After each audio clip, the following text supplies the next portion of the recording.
What is the easiest way to see the COVID fraud? I'm going to show you in less than 5 minutes. Here is the death rate for those aged 65 plus in Ireland. In 2020, there were supposedly a once-in-a-lifetime pandemic with a disease that specifically targeted elderly people. So what happened to the mortality rate for those aged 65 plus? The answer, almost nothing. There was almost no change in 2020 compared to 2019. 2020 had the second lowest mortality rate ever, materially lower than 2018 and all prior years. Not bad for a once-in-a-lifetime pandemic. Here is the table from the Irish government's Central Statistics Office. You can see that these are official numbers. There were 720,000 people aged 65 plus in Ireland in 2020. The mortality rate for this age category increased by 0.2 per thousand. Subject to rounding errors, that means an extra circa 144 deaths for the year among those aged 65 plus compared to 2019.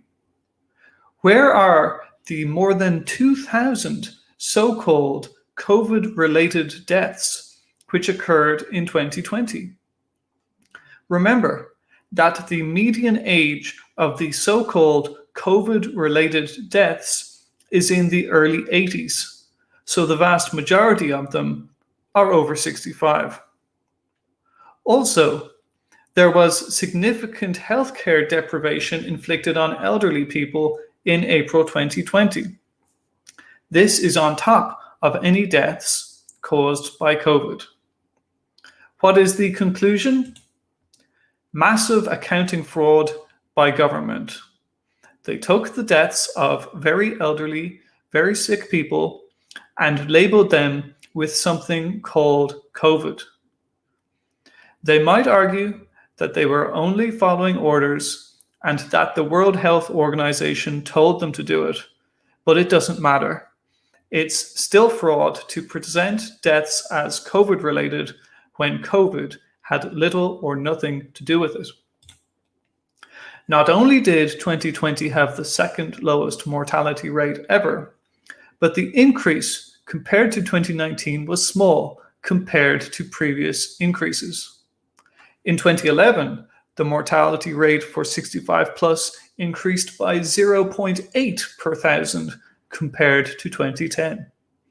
That's 4 times bigger than the increase in 2020 compared to 2019. 2013 and 2015 also had bigger increases in the mortality rate for 65 plus compared to their prior years. So not only did all of these years have much higher mortality rates than 2020, but they also had bigger year-on-year increases in these mortality rates. Who remembers the pandemics of 2011, 2013, and 2015? Conclusion?